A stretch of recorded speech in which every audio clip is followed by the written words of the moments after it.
All right. Sorry, I hit the wrong button on that last one, so it cut me off. So here's what you need to do to get started. I need you to think about a topic that you're passionate about. These are all major projects, so it's got to be something that you're interested in. Don't pick something that you want to pick just because you think it's going to be easy. And also remember that through this project, you are contributing to the field of education. So you want work that's high quality, that's adding something, you want work that's air free. So you're going to pick that topic, and it might help to just brainstorm. And hopefully, you've already thought about this through 504, right? But if you want to go a different direction, that's fine too. So if somebody says to me, "What are you passionate about, Valerie, in education?" I mean, one, working with English learners. Two, dual immersion programs. Three, doing teaching that's engaging. So using a variety of techniques, inquiry lessons, cooperative learning, using music to teach content, using humor in the classroom, educating the whole child. I mean, those are just things that pop up the top of my head that I'm passionate about.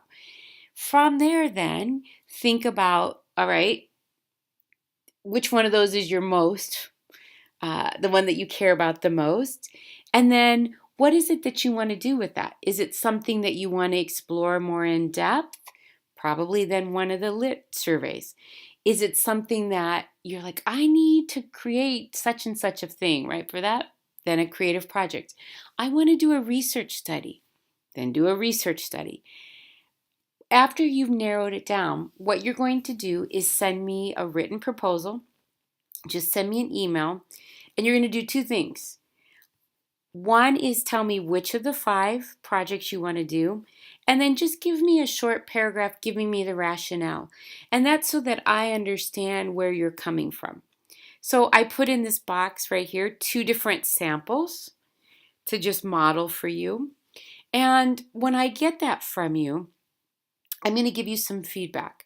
Sometimes people say, I want to study, let's just say bilingual education. And I'm like, okay, that's huge, right? Narrow it down a little bit. What is it about bilingual education that you want to look at? Or sometimes people give me a very specific, I want to look at students with autism in kindergarten. And that's kind of a narrow, maybe, let's open it up a little bit. So I'll give you some feedback like that.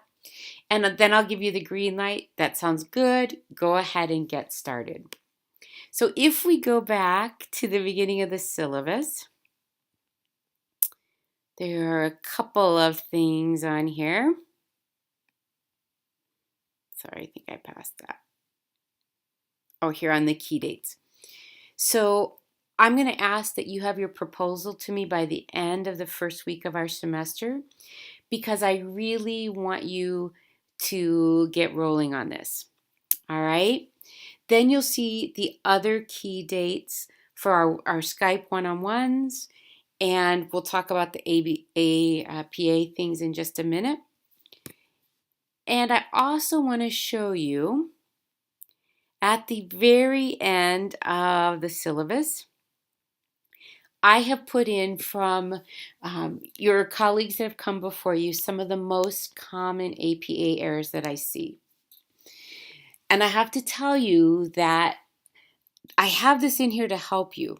So before you ever submit anything to me to read, I want you to go through and look at these and say, oh, did I do that? Did I do that? Did I do that? This is here to help you. Also, I put a sample cover page. I want you to follow it. Now, obviously, it's going to be your name instead of mine. You'll have a different title, but I'm showing you how to do this. So there's no reason that I should see running head with a capital H or that running head is all in caps. I have this here because I know most of us are visual learners. Make sure you're using the resources that I'm providing for you, right? You're going to follow this exactly. The only thing is, because this is part of the syllabus, it has a page number down there, you won't normally have that, right? So make sure you're using the tools that I'm providing. Let's go back and look at our Blackboard site. Okay, a couple more things. So If you go here to the APA presentations button, this is once again just another support tool. I have some presentations that just review key things from APA. It's very detail oriented. You need to pay attention to detail. And so I want you to do those. There's some check for understanding activities. I want you to do those. The data's on the syllabus, but when I want you to have those complete. And remember, you can go back throughout the semester and just review those to help keep getting your APA format correct. All right, so that's one thing. The other thing is this one-on-one appointments. This is where you're going to go to sign up for your meeting times with me. And I want you to keep it at the same time for the 3 times because that just helps you remember. It helps me remember. Make sure you get those jotted down in your calendar as well. So for you to sign up, if you want this one, you just click on it. And you're going to create a thread. And just write your name in there.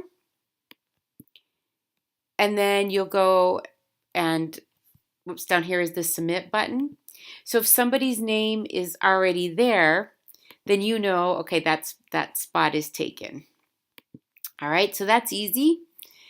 And then I also wanted to show you under content, one other thing. So these videos that I'm doing right now will be uploaded there.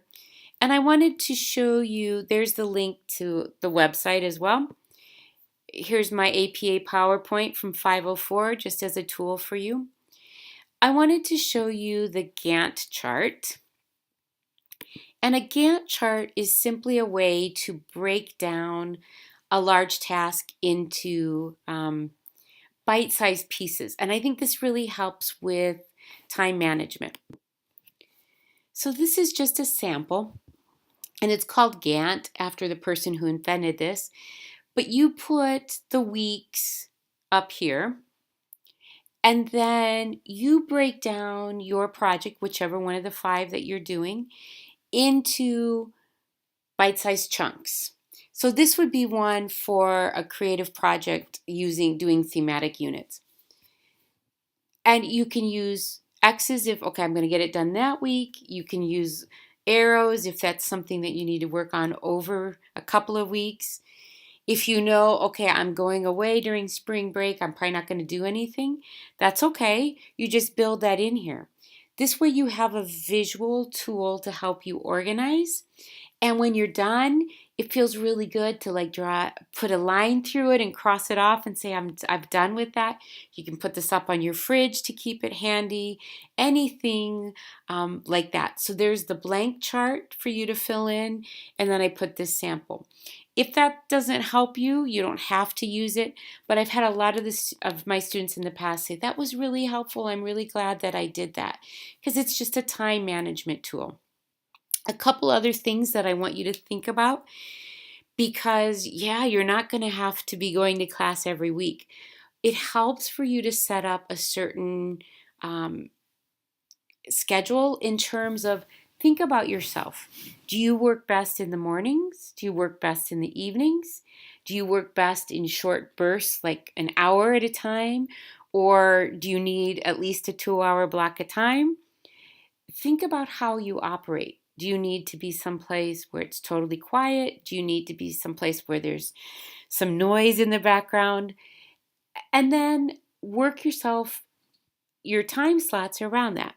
So for example, when I was doing my dissertation, my chair told me, because I was still a principal at the time, he said, you need to get up, do what I do. I get up and I write from 4 to 6 every morning. Those of you who know me know I am not a morning person. That would have been a disaster for me.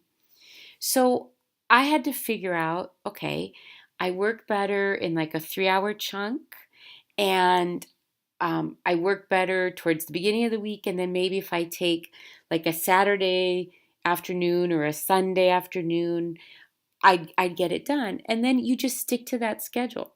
If you have people bothering you at your house, come over to the library and work at that amount of time. But really, if you give yourself like 5 to 6 hours a week, whether that's an hour every day, whether it's 2 3-hour chunks, 3 2-hour chunks, you'll get this done. but you'll just get yourself into a routine, and you'll find, oh wow, this wasn't bad.